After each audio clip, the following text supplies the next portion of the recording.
మైక తులారాశి వారికి ఈ రోజు ఎలా ఉండబోతోంది? తులారాశి వాళ్ళ విషయాన్ని కనుక మనం తీసుకున్నట్లయితే ముఖ్యంగా ఈ తులారాశి వాళ్ళకి కుటుంబ వ్యవహారాలు చాలా వరకు అనుకూలంగా ఉండే పరిస్థితులు ఉన్నప్పటికీ ఆర్థిక సంబంధమైన విషయాలలో కొంత ఘర్షణ అనేది ఉండే అవకాశం ఉంది. అంటే ఆర్థికమైనది కూడా వృత్తికి సంబంధించిన మీ ఆదాయం రావడం విషయంలో కానీ, లేకపోతే దాన్ని సమయానికి మీరు అందుకునే విషయంలో కానీ, ఇతరులు ఎవరన్నా మీకు ఆల్రెడీ దానికి సంబంధించిన వాగ్దానం చేసిన విషయంలో కానీ అది కొంత జాప్యం జరగడం వల్ల కూడా కొంత మానసిక విశ్రాంతి లేకపోవడం వల్ల కొంత ఘర్షణ అనేది ఉండే అవకాశం ఉంది. కాబట్టి వీలైనంతవరకు జాగ్రత్తలు తీసుకోవాలి. తొందరగా మీరు ఇతరులతో మాట్లాడేటప్పుడు ఒక మాట మాట్లాడకుండా, అంటే తొందరగా వారిని ఏమనకుండా జాగ్రత్తగా ఆలోచించి ముందుకు వెళ్ళాలి.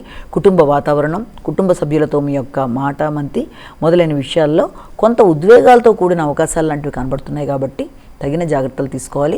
ముఖ్యంగా వృత్తికి సంబంధించిన విషయాల మీద అధికంగా దృష్టిని కేటాయించడం వల్ల మీ కుటుంబ వ్యవహారాల్లో దృష్టి కొంతవరకు తగ్గడం వల్ల రెండింటినీ మేనేజ్ చేయడంలో కొంత ఘర్షణ ఉండే అవకాశం ఉంది. కాబట్టి తగిన విధంగా జాగ్రత్తలతో ముందుకు వెళ్ళాలి. వృశ్చిక రాశి.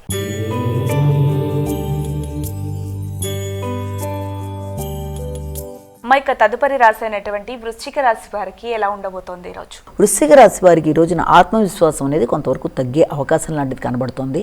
చేద్దాం అనుకుంటున్న కార్యక్రమాల్లో కూడా మీ మీద మీకు కొంతవరకు నమ్మకం సన్నగిలడం వల్ల కావచ్చు, లేకపోతే ఆ సమయంలో మీకు సహకరించే వాళ్ళు దగ్గర లేకపోవడం వల్ల కూడా పూర్తిగా ఆ పని నేను చేయగలనా లేదా అని కొంత ఆత్మవిశ్వాసం లాంటివి తగ్గే అవకాశాలు లాంటివి కనబడుతున్నాయి. అలాగే ఇతరులకు ఇచ్చిన రుణం వసూలు చేసుకోవడం కూడా కొంతవరకు తక్కువగా కనబడుతుంది. కాబట్టి ఎవరికన్నా రుణాలు ఇచ్చే ముందు ఆచితూచి నిర్ణయాలు తీసుకోవాలి. వాహనాలు నడిపేటప్పుడు శ్రద్ధతో ముందుకు వెళ్ళాలి. ఆకస్మికంగా కార్యక్రమాల్లో ఆటంకాలు లాంటివి ఎదురవుతున్నప్పుడు ఆత్మవిశ్వాసం సన్నగిల్లకుండా జాగ్రత్తలతో ముందుకు వెళ్ళాలి. ధనస్సు రాశి.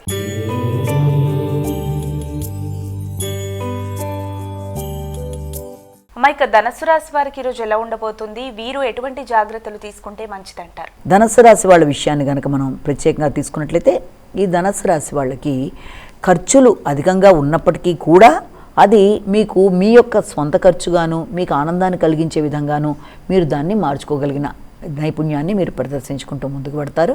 విద్యార్థులకి విద్యకి సంబంధించి హయ్యర్ ఎడ్యుకేషన్లో ముఖ్యంగా ఏదైనా డాక్టరేట్ రిలేటెడ్గా కానీ, ప్రాజెక్ట్స్ వర్క్స్ కానీ, పోస్ట్ డాక్ విద్యాల్లో కానీ వాటికి సంబంధించిన విషయాల్లో పేపర్ ప్రజెంటేషన్ మొదలైన వాటికి సంబంధించిన విషయాలు కూడా చాలా వరకు వాటికి సంబంధించిన ఖర్చులు, వాటికి సంబంధించిన వ్యక్తులని కలయికలు లాంటి వాటికి అవకాశం, అలాగే ఏదైనా డొనేషన్లు ఇవ్వడానికి లాంటి వాటికి అవకాశం, అలాగే ముఖ్యమైన పనులు కొంత తాత్కాలికంగా వాయిదా పడుతూ వాటికి సంబంధించిన ఖర్చులు, ఇలాంటి వాటి వల్ల కొంత గందరగోళంగా ఉన్నా మీ సమయస్ఫూర్తి తెలివితేటలతో వాటిని అధిగమించగలరు. కనుక మీరు కొంత శ్రమని ఒత్తిడిని అధిగమించే ప్రయత్నాలు ముందుగా చేయాలి.